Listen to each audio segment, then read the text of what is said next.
Good morning EVM নিউজে আপনাদের সকলকে স্বাগত। আমি রত্না রয়েছি আপনাদের সঙ্গে। তাপমাত্রা সামান্য একটু বৃদ্ধি পেলেও শীত কিন্তু জাঁকিয়ে রয়েছে এবং জাঁকিয়ে শীত উপভোগ করছে বঙ্গবাসী। যেটা দেখা যাচ্ছে যে সকাল থেকে কিন্তু একটা কুয়াশা আস্তরণ রয়েছে, বলা যেতে পারে কিছু কিছু জায়গায় ঘন কুয়াশা রয়েছে এবং সেখানে গাড়ি চলাচলের জন্য কিন্তু হেডলাইট জ্বালাতে হচ্ছে সকালবেলাতে। পুরুলিয়া, বাঁকুড়া এই সমস্ত জায়গাগুলিতে কিন্তু ঘন কুয়াশা থাকছে, তার সঙ্গে ঝাড়খণ্ড সেই সব জায়গাতে ঘন কুয়াশা রয়েছে এবং সকালবেলাতে গাড়ি চলাচলে অসুবিধা হচ্ছে। সেখানকার শীত কিন্তু প্রচণ্ড পরিমাণে রয়েছে, যতই তাপমাত্রা একটু বৃদ্ধি পাক। পুরুলিয়াতে 8 ডিগ্রি সেলসিয়াস তাপমাত্রা রয়েছে, বাঁকুড়াতে কিন্তু 10.6 ডিগ্রি সেলসিয়াসের মধ্যে তাপমাত্রা রয়েছে এবং ঝাড়খণ্ডেও একই রকমভাবে তাপমাত্রা রয়েছে, যার ফলে শীতের প্রকোপ কিন্তু ওখানে অনেকটাই বেশি।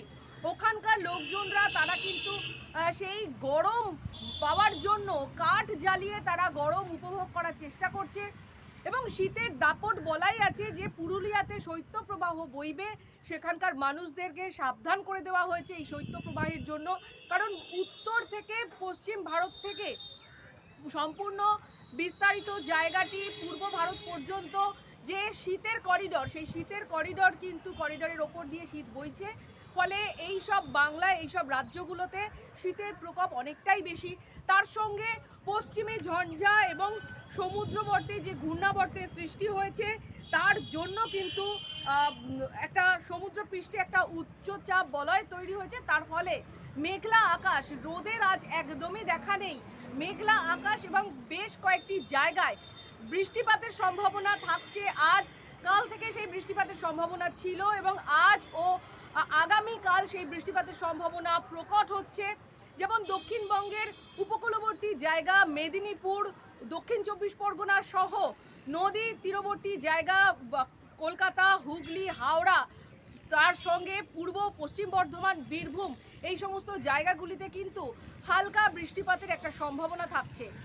এছাড়া উত্তরবঙ্গের দার্জিলিংয়ে কিন্তু তাপমাত্রা অনেকটাই কমেছে এবং এই যে বৃষ্টিপাতের সম্ভাবনা, এই বৃষ্টিপাত হলে দার্জিলিংয়ের তাপমাত্রা কিন্তু 0 থেকে -2 ডিগ্রি সেলসিয়াসের মধ্যে ঘোরাফেরা করবে এবং তুষারপাতের একটা প্রবল সম্ভাবনা থাকছে, যেটা বলা হচ্ছে যে সেখানে একটা শিলাবৃষ্টির সম্ভাবনা রয়েছে। দার্জিলিং সহ কালিম্পং সহ বিভিন্ন জায়গায় শিলাবৃষ্টির সম্ভাবনা রয়েছে।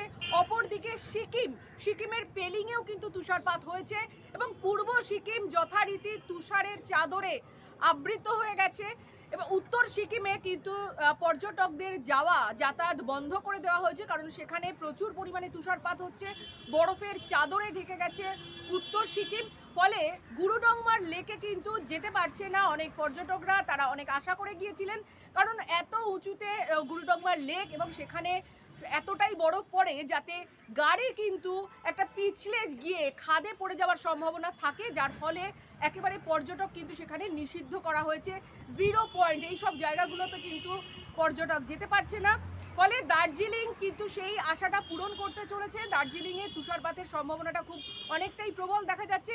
এছাড়া সান্তাকফুতে কিন্তু অলরেডি তুষারপাত হচ্ছে, সেখানে অনেকেই সেই তুষারপাতের যে আনন্দ তা উপভোগ করছেন পর্যটকরা। ফলে বলাই যেতে পারে যে শীতে তাপমাত্রা একটু বৃদ্ধি পাচ্ছে বলা গেলেও শীত সেভাবে সকলকে ছেড়ে যাচ্ছে না। ইতিমধ্যেই কলকাতায় যেটা দেখা যাচ্ছে যে তাপমাত্রা কিন্তু 13.6 ডিগ্রি সেলসিয়াস সর্বনিম্ন এবং 20.8 ডিগ্রি সেলসিয়াস সর্বোচ্চ থাকবে।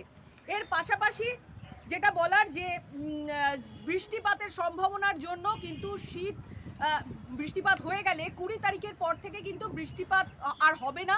তারপরে কিন্তু আবার জাঁকিয়ে শীত পড়বে, যে শীতটা এর আগে পড়েছিল সেই ধরনের ঠান্ডা, কনকনে ঠান্ডা অনুভব করবে বঙ্গবাসী, এমনটাই কিন্তু আলিপুর আবহাওয়া দপ্তর থেকে জানানো হয়েছে।